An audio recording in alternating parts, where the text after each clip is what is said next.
Macam apa ini teman? Terlihat sangat rapi, permainannya juga bagus. Dari luar tidak kelihatan, sekalinya kita buka kagetlah kita, bolong. Beda dengan yang ini, permainannya sangat rapi, tapi dia terang-terangan teman-teman. Begitu juga dengan yang satu ini, permainannya rapi dari pinggir lalu ke tengah, grogoti dari dalam. Itulah cara mainnya teman-teman. Dan kalau dibiarkan tidak cepat dibasmi, itu akan habis. Ini teman-teman, ini mulai digrogoti dari pinggir dan dari pinggir, dan ini masih aman. Ini masih digrogoti tapi dari pinggir. Dari pinggir lalu ke tengah, dan masuklah dia. Masuk habis teman-teman. Ini bentuk kepintaran tikus. Kalau tidak hati-hati akan digrogoti tikus. Tikus itu ngerogotnya lewat pinggir dan masuk ke dalam teman-teman. Daripada habis dimakan tikus, mending kita keluarkan dan kita biarkan tikusnya dulu bermain-main dengan santainya, dengan aksinya. Bagaimana cara tikus itu bermain selanjutnya. Dan seperti ini, walaupun ini banyak dari terpaan tikus, tetap buahnya banyak dan lumayan teman-teman. Ini buahnya tetap 1, 2, 3, 4, 5, 6, 7, 8, 9. Ada 9 buah. Tapi kalau ini ketahuan tikus dalam semalam pun bisa habis. Kalau tikus sudah masuk ke dalam itu akan sulit dibasmi teman-teman. Karena permainan tikus itu sangat licin. Tikus tanah itu permainannya sangat bagus teman-teman, dan sangat pintar sekali. Dipancing pun dengan ubi jalar yang sudah keluar dari dalam tanah, itu tetap tidak bisa.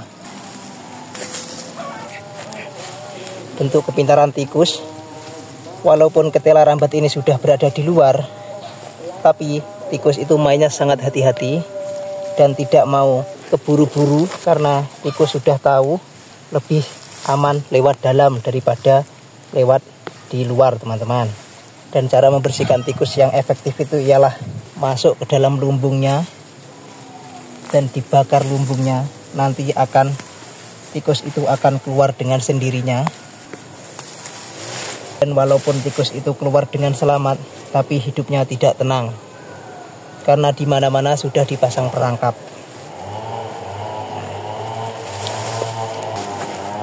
Mungkin tidak semua tikus peduli dengan proses, tapi semua tikus akan berebut ketika ada mangsa, yang mangsa itu lengah. Dan lengah semalam pun, dalam satu malam pun, umbi-umbi ketela ini akan habis.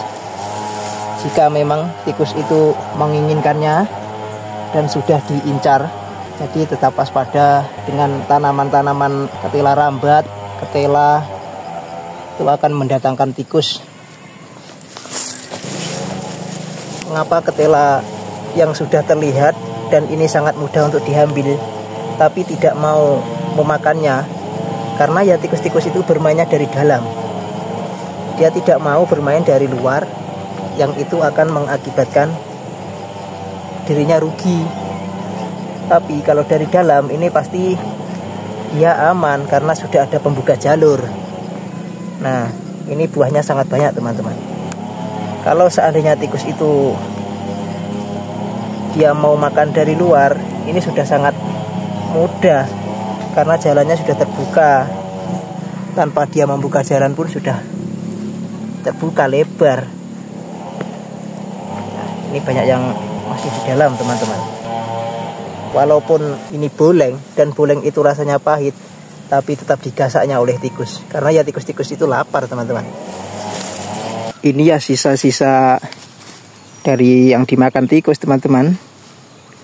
Ini lumayan sudah besar-besar ubinya. Seperti ini. Ini padahal kalau kita makan ini sudah tidak enak teman-teman. Ini sudah pahit. Karena ditandai dengan bolong-bolong ini namanya buleng. Tapi ya namanya tikus, apapun yang ada di depannya itu dimakan teman-teman. Asalkan tidak tahu dan itu aman, itu dia tetap akan gerogoti seperti ini. Dan cara mainnya itu dari dalam. Kalau dari luar dia ya namanya juga was-was. Kalau dari luar dia takut. Walaupun toh seperti ini sudah ada di atas tanah ibaratnya teman-teman. Nah, tandai dengan boleng-boleng ini sudah ada di atas tanah. Dan itu tetap aja tidak mau karena dia sangat berhati-hati dalam melakukan aksinya. Walaupun sudah di atas tanah, dia tidak mau. Dia lebih berani untuk bermain lewat dalam. Karena lewat dalam itu sudah ada pembuka jalan, terus dia mengikuti jalan itu sampai mendapatkan umbi yang dia inginkan. Seperti itu teman-teman cara mainnya tikus.